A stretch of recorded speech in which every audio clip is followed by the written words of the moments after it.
Et salut à tous, j'espère que vous allez bien. Alors aujourd'hui, on se retrouve pour aller faire un petit tour du côté de l'actu. On a des petites baisses de tarifs chez AMD, on a la sortie de la 7900 GRE officielle ce coup-ci dans le monde entier. On a également d'autres infos à droite à gauche. Juste après la petite sponsor, allons-y, c'est parti. Vous avez acheté ou monté un nouveau PC, vous avez besoin d'une clé Windows ou de la dernière version d'Office, alors n'hésitez pas à profiter des offres de chez Godil24. Avec par exemple 50% de réduction sur les clés Windows avec le code de la chaîne VCG50. Et si vous cherchez la dernière version d'Office ou un bundle Windows plus Office, vous pouvez avoir 62% de réduction grâce au code VCG62. Et sur le site, vous trouverez en bas de la page de l'offre les instructions pour passer commande avec toutes les étapes et comment utiliser leur moyen de paiement par PayPal. Et une fois le paiement validé, en quelques minutes, vous recevrez là ou les clés que vous avez commandées par email ainsi que les instructions pour les utiliser, donc pensez bien à vérifier dans votre répertoire spam au cas où le mail s'y trouverait. Et si vous rencontrez un problème quelconque, n'hésitez pas à contacter l'assistance 24h sur 24, 7 jours sur 7 qui vous accompagnera en cas de problème. Tous les liens seront dans la description de la vidéo et comme d'habitude, merci à vous si vous achetez une clé car ça permet d'aider la chaîne tout en ayant pour vous quelque chose en retour. Et également merci bien sûr à Godil24 pour sponsoriser cette vidéo.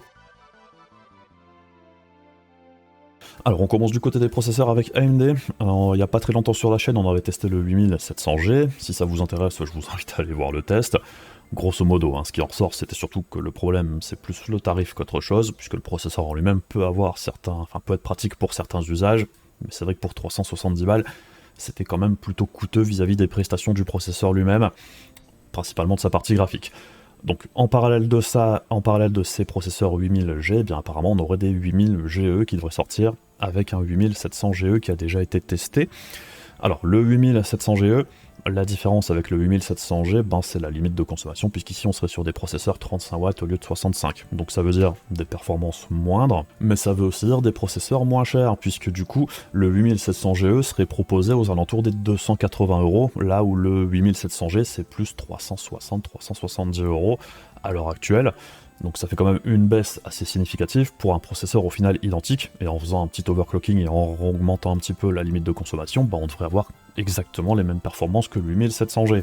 Alors il y a déjà quelques benchmarks synthétiques qui ont été faits, et comme on peut le voir ici, les différences peuvent être plus ou moins importantes. On voit qu'en single thread, en single core, la différence de performance entre le GE et le G sont pas énormes, puisqu'on tourne dans environ de 1% voire 0% pour certains scores. Donc ça veut dire que c'est surtout du côté du multithreading, des applications fortement parallélisées, donc comme Cinebench, l'encodage et tout ça, c'est là que le GE sera un petit peu moins performant, puisque du coup on va aller taper la limite de consommation beaucoup plus vite.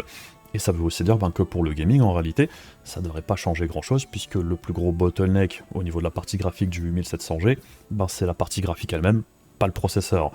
Donc je pense que pour le jeu, ça doit pas changer grand chose. Et on voit qu'au niveau de la consommation, on voit qu'en charge, le 8700G c'est 88 watts de conso, le 8700GE c'est 42 watts, on est quasiment sur la moitié. Ça fait quand même une belle baisse de consommation, et c'est vrai que si on veut faire un tout petit PC, une toute petite machine, au final le 8700GE serait quand même beaucoup plus intéressant que le 8700G, puisqu'il est à la fois moins cher, de base il consomme moins. Il n'y a pas grand chose à lui reprocher, au final les performances en gaming seraient quasiment identiques. On verra ce qui se passe, mais c'est vrai que c'est déjà un petit peu plus intéressant que le 8700G, même si ça reste quand même relativement cher. Processeur toujours, mais du côté de chez Intel maintenant, avec le 14900KS, on en avait entendu parler la dernière fois, dans la dernière vidéo sur les news. Bon, celui-ci sera apparemment vraiment officiel, puisqu'il commence à pointer le bout de son nez dans certaines boutiques, et dans certains pays. Alors le 14900KS, c'est un 14900K avec 200 MHz de plus en boost, tout en sachant que déjà le 14900K, la plupart du temps, on est plutôt limité, je dirais, par le système de refroidissement et la forte consommation de celui-ci, que par sa limite de fréquence, je dirais. Mais en gaming, ça pourrait apporter quelques performances de plus, 3-4% très probablement, comme c'est souvent le cas. Donc le gros problème ici, comme d'habitude avec les KS, c'est que c'est horriblement cher. Ce sont des processeurs triés sur le volet, en très petite quantité la plupart du temps. Intel les met souvent sur le marché pour dire de grappiller, je dirais, quelques points dans les benchmarks. Ça n'a pas grand intérêt pour le consommateur, puisque comme on l'a vu aussi dans mes différents tests, déjà entre le 14700K et le 14900K, il n'y a pas énormément de différence au niveau des performances. Par contre, le prix est quand même significativement moins élevé, donc ça ne changera pas, je dirais, cet état de fait-là. Ça reste toujours le processeur le plus intéressant sur la plateforme Intel, à mon sens, à l'heure actuelle. Si on veut un gros processeur avec beaucoup de corps, le 14700K, c'est le plus intéressant. Après, pour du gaming brut, Bon, on reste toujours sur le 13600K, 14600K en ce qui concerne, je dirais, le performance prix. Enfin bref, en dehors de vouloir absolument le processeur le plus performant possible, peu importe le prix sur la plateforme LG 1700, ça n'a pas grand intérêt, je dirais, pour le reste du public. Alors on continue côté carte graphique avec des modes de certains GPU qui apparaissent. Là c'est les RTX 2000 qui sont ciblés dernièrement, avec en Chine par exemple les 2080 Ti qui sont recyclés, je dirais, pour en faire des cartes graphiques pour l'intelligence artificielle, en passant la 2080 Ti de 11 à 22 Go de RAM, ce qui est une conséquence, je dirais, plus ou moins directe de la difficulté d'approvisionnement de certaines cartes en Chine pour cet usage-là. Et c'est vrai que se reporter sur la 2080 Ti en augmentant la taille de sa RAM, bah ça peut être intéressant pour certains usages, donc je suis pas vraiment surpris. Lui rajouter de la RAM, ça doit pas coûter très cher au niveau de l'opération, et ça doit pouvoir intéresser certains utilisateurs, donc pour ces usages-là, je suis pas vraiment surpris. Et en parallèle de ça, bah, on a aussi la RTX 2080 qui a été modée au Brésil pour passer de 8 à 16 Go de RAM, et là c'est plus pour un usage gaming qu'autre chose. Et bien évidemment, bah, on retrouve, je dirais, les mêmes avantages, inconvénients qu'on a déjà pu observer avec la 3070 par exemple. Quand on rajoute 8 Go de RAM, bah, y a un certain jeu bien évidemment où ça se passe un petit peu mieux. Donc là-dessus, je dirais pas vraiment de grande surprise, mais c'est intéressant de voir que ce type de mode est quand même relativement commun et assez populaire, mais pour des usages différents. Après, ce qui est intéressant, bah, c'est que parfois on retrouve certaines de ces cartes sur le marché. Par exemple, sur eBay, bah, on peut se procurer des 2080 Ti 22 Go. Bon, pour les faire importer en France, c'est peut-être un petit peu plus compliqué, mais aux États-Unis, par exemple, c'est possible à partir de 500$. Bon, ça rend pas vraiment ça hyper intéressant, je dirais, pour une utilisation gaming, d'autant plus que pour une 2080 Ti, ben, je sais pas si ça se comporte bien en jeu, mais ce serait intéressant de voir comment ça se comporte, justement, puisque je trouvais que c'était déjà une carte relativement intéressante d'un point de vue performance-prix sur le marché de l'occasion, la 2080 Ti, justement parce qu'elle avait 11 Go de RAM, par rapport à la 3070 ou la 3060 Ti, vu qu'on est plus ou moins au même niveau de performance, voire légèrement au-dessus, avec en plus de VRAM, c'est une carte un petit peu plus pérenne, je dirais, pour la suite, et même à l'heure actuelle, on est un petit peu moins embêté avec 11 Go de RAM plutôt que 8. Alors on reste toujours du côté des GPU, mais maintenant chez AMD. Alors cette semaine on a eu la sortie de la 7900 GRE, je dirais la deuxième sortie, puisque la 7900 GRE était déjà sortie depuis plus de 6 mois, mais elle était disponible quasiment uniquement en Chine. Là c'est une sortie maintenant mondiale. Même si on pouvait trouver la 7900 GRE par exemple chez certains assembleurs, par exemple en Europe, chez Memory PC, il me semble, on pouvait avoir des PC préconstruits avec la 7900 GRE à l'intérieur, et on trouvait aussi parfois quelques modèles de 7900 GRE au détail en vente à des prix plus ou moins attractifs. Alors là, ce qu'on a pu observer dans cette période de test pour la 7900 GRE, c'est que ceux qui ont utilisé le modèle de référence de la 7900 GRE, les modèles MBA, les Made by AMD, c'est un petit peu l'équivalent des Founders Edition, c'est que c'est souvent quand même très proche de la 7800 XT, et c'est vrai que ceux qui ont utilisé ces modèles-là pour faire leurs tests sont quand même, c'est un petit peu décevant, puisque du coup on se retrouve avec une carte 4-5% plus performante que la 7800 XT pour 10% de tarif en plus, ce qui est pas hyper intéressant, même si c'est pas catastrophique. Mais c'est vrai qu'en parallèle de ça, on a vu aussi d'autres tests avec des modèles custom, puisque maintenant il y en a plus qu'avant, et les modèles custom sont quand même un petit peu plus intéressants. On avait des performances un petit cran dessus d'environ 5%, ce qui nous amenait à 10% de perf en plus pour 10% de prix en plus, ce qui est correct sans plus, Enfin on va dire qu'au niveau du performance-prix, c'était identique à la 7800 XT pour une carte un petit peu plus performante, ce qui pourrait intéresser certaines personnes. Et un des autres soucis qui a été relevé pendant cette période de test, par exemple chez Tech Power Up, c'est qu'au niveau des capacités d'overclocking de la GRE, on est quand même relativement limité, puisque jusqu'ici, au niveau de la fréquence max qu'on pouvait mettre sur le corps, ça tapait à 2803 MHz max, alors que c'est vrai qu'avec RDNA 3, sur la plupart des autres modèles, on peut aller au-dessus de ça pour trouver l'overclocking max de sa carte. Bon, apparemment, ça devrait changer. On devrait pouvoir overclocker un petit peu plus les 7900 GRE dans pas très longtemps, ce qui est une plutôt bonne nouvelle, puisque ça pourrait encore permettre d'avoir un petit peu de performance en plus. Puisque comme on peut le voir ici, chez Tech Power Up, justement, ils avaient testé la 7900 GRE Nitro Plus de chez Sapphire. Déjà, c'est un modèle qui a de meilleures performances que le modèle de base de chez AMD. Et avec un overclocking, on gagne encore plus de 8% de performance. Et donc maintenant avec un overclocking un petit peu plus poussé, on pourra peut-être grappiller encore quelques pourcents de perf en plus, ce qui pourrait la rendre encore un petit peu plus intéressante et se rapprocher de la 7900 XT. On la rattrapera probablement jamais, puisque la 7900 XT, son gros avantage par rapport à la GRE, c'est sa bande passante mémoire quand même beaucoup plus importante, mais malgré tout, ça pourrait donner encore un petit peu plus d'intérêt à cette nouvelle GRE. Donc bref, on verra bien comment ça se passe par la suite. J'en ai commandé une pour pouvoir la tester, donc j'attends de la recevoir et de faire les tests pour voir un petit peu comment ça se passe.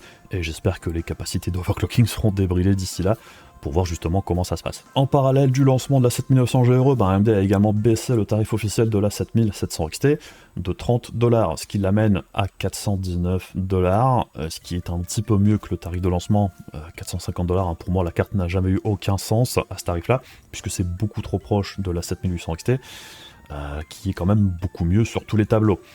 Donc là, une baisse de 30$, ce qui l'amène à 420$, alors c'est mieux, mais ça reste quand même un petit peu trop cher à mon goût, surtout qu'encore là maintenant, par exemple, même en Europe, on trouve des RX 6800 à 400€, voire 410 avec les frais de port sur Amazon. Et ça reste une carte plus intéressante dans l'ensemble, puisqu'elle a 16 Go de RAM au lieu de 12 pour la 7700 XT. Donc bref, petit à petit, je dirais que la 7700 XT se rapproche du tarif qu'elle aurait toujours dû avoir, c'est-à-dire qu'à 100$ au moment de la sortie. Là, on est encore un petit cran dessus, mais c'est bien de voir que ça baisse de manière officielle. Je pense que de manière officieuse, elle va continuer de baisser un petit peu plus. Et c'est vrai qu'au niveau de la gamme dans son ensemble chez AMD actuellement, pour RDNA 3, avec ce repositionnement de la GRE qui passe de 650$ tarif officiel à 550 avec cette ressortie, ça la rend beaucoup plus intéressante qu'avant. Mais c'est vrai que là, on a, je dirais, plusieurs cartes qui se retrouvent plus ou moins dans la même fourchette de tarifs, puisqu'on a la GRE à 550, la 7800 XT à 500, et la 7700 XT maintenant à 420. Alors c'est un petit peu plus logique, mais c'est vrai que j'ai envie de dire la 7800 XT devrait probablement baisser un petit cran aussi, puisque généralement plus on baisse de prix, plus le performance prix doit être intéressant. Là entre la GRE et la 7800 XT, on est sur du linéaire. Pour moi la 7800 XT doit baisser un petit peu plus. La 7700 XT aussi, bon ça arrivera probablement dans le temps. Mais bon, au moins ça baisse, c'est toujours une bonne nouvelle. Alors on a également eu les chiffres de vente de chez Mindfactory pour la semaine, chez Tech Epiphany comme d'habitude sur Twitter, donc c'est une boutique en Allemagne, une des plus grosses en Allemagne, donc c'est pas représentatif de ce qui se passe dans le monde, mais ça permet de voir un petit peu ce qui se passe dans cette boutique-là. On le sait, la 7800 XT se vend très très bien chez Mindfactory depuis sa sortie, et elle est souvent en première position, c'est toujours le cas ici avec 460 ventes, ce qui est quand même assez massif. On retrouve derrière la 4070 Super, et j'ai envie de dire pour moi c'est pas très surprenant, puisque ce sont clairement les deux cartes les plus intéressantes chez les deux fabricants. Au niveau du performance prix, pour moi c'est les deux qui l'emportent d'assez loin, et c'est vrai que là la 7900 GRE vient de sortir, 280 ventes, c'est pas mal du tout, ça vient égaler un petit peu la 7900 XT, et c'est intéressant aussi de voir que juste en dessous on a la 4070 Super qui se vend pas si mal que ça, alors qu'en réalité, pour moi c'est un petit peu la moins intéressante des Super qui viennent de sortir. Après la 4080 Super, je pense qu'il n'y a pas énormément de stock, et je pense qu'il reste principalement des modèles un petit peu plus coûteux, donc ce qui explique peut-être aussi que certains se reportent sur la 4070 Ti Super. Mais bon, ce qu'il faut retenir ici, je pense, c'est surtout que la GRE, pour sa semaine de sortie ici, c'est pas trop mal vendu. Ce qui paraît plutôt logique vis-à-vis de ses performances. On a un prix égal à la 7800 XT, du coup, c'est pas inintéressant. Alors il y a un post sur Twitter qui avait retenu mon attention ces derniers temps, de Sébastien Castellanos. Alors apparemment, il y aurait des soucis avec certains processeurs de chez Intel, les 13900K, 13700K, donc génération 14 également, ou avec la compilation de shaders dans certains jeux, Unreal Engine, donc Fortnite, Remnant 2, Hogwarts Legacy, probablement Last of Us également, il y aurait des plantages, et le plantage en question, ça indiquerait Out of Video Memory, Trying to Allocate a Random Resource. Quand vous aurez ce plantage-là, apparemment ça viendrait du processeur, avec les processeurs en question. Alors, la cause de ça, ce serait apparemment certains BIOS qui pousseraient trop loin certains processeurs, ça on le sait, c'est un des problèmes que moi j'ai avec la plateforme LGA 1700 et les processeurs les plus performants, c'est que les constructeurs de cartes mères ont tendance à les pousser peut-être un petit peu trop loin. C'est plus élevé que les recommandations officielles d'Intel, avec un power limit totalement débloqué, et bien apparemment dans certains cas ça pourrait poser problème avec certains d'entre eux. Donc, je suis plutôt intéressé de savoir si quelques-uns d'entre vous ont rencontré le problème ou pas. Apparemment, on a vu des commentaires, certains ont le problème, d'autres pas. Moi personnellement, je suis jamais tombé dessus, que ce soit avec mon 14700K ou d'autres processeurs d'Intel que j'ai sous la main. Dans le BIOS, si on change l'ICC Max sur 288A au lieu des réglages, de certaines cartes mères qui sont au-dessus de ça, ça résoudrait le problème, sans rien changer d'autre. Donc, à vous de voir, si vous rencontrez le problème, ce sera intéressant de voir justement si ce problème est assez répandu ou pas. Et enfin, pour terminer, on reparle du Microsoft Direct SR, le Direct Super Résolution, dont on avait déjà parlé la dernière fois. Alors, on pensait jusqu'ici que le Direct SR, ce serait probablement un nouvel algorithme, je dirais, de super résolution, donc d'upscaling de la part de Microsoft, pour PC, et peut-être aussi pour console. Bon, apparemment, ce serait autre chose que ça. Le DirectSR, eh bien, ce serait en fait un pipeline qui permettrait de regrouper les différents upscalers sur un même outil au sein de DirectX. Donc ça permettrait aux développeurs d'accéder et d'implémenter les upscalers des différentes marques plus facilement qu'à l'heure actuelle. Donc on aurait toujours le DLSS, FSR, XeSS, mais il serait plus simple à implémenter pour les développeurs qu'avant. Donc c'est ça le gros intérêt ici. On avait déjà eu Nvidia qui avait tenté cette approche-là avec Streamline, mais ça n'avait pas vraiment pris, parce que c'était une technologie d'Nvidia, et puis il y avait certains côtés un petit peu fermés autour de ça. Du coup, AMD et Intel n'avaient pas voulu y aller. Là, comme c'est une implémentation de DirectX, je dirais, et apparemment les différents constructeurs ont été consultés pour, je dirais, construire cette technologie-là, bon là, ça les intéresse un petit peu plus, donc on devrait retrouver ça. La bonne nouvelle, ça voudrait dire qu'on devrait retrouver les 3 upscalers plus facilement dans plus de jeux que maintenant, puisque c'était un petit peu la loterie aussi, selon les différents sponsors, selon les jeux. On a vu par exemple avec Starfield, au moment de la sortie, il n'y avait pas le DLSS en même temps que le jeu.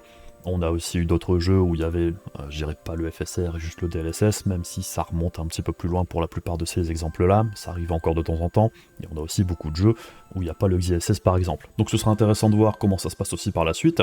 Là je dirais c'est un premier pas pour simplifier un petit peu tout ça, ce qui est une bonne chose. Est-ce que par la suite on se dirigera vers un algorithme d'upscaling qui englobera un petit peu toutes les différentes marques pour avoir un standard? On verra bien. Pour moi ce serait la suite logique des choses. Là, je dirais c'est un premier pas vers ce type de standardisation, je dirais, même si on aura toujours les 3 technos présentes. Bon bref, affaire à suivre, bien évidemment. Et puis, voilà, je pense qu'on a fait un petit peu le tour pour aujourd'hui. Comme d'habitude, si vous voulez soutenir la chaîne, vous pouvez faire les trucs de YouTube. Vous pouvez également utiliser la page Ko-fi, ce qui m'aide vraiment énormément. Et comme d'habitude, un grand merci à ceux qui le font. Et puis on se retrouve aussi très bientôt pour d'autres vidéos. Je vous fais des bisous, je vous dis à la prochaine. Salut!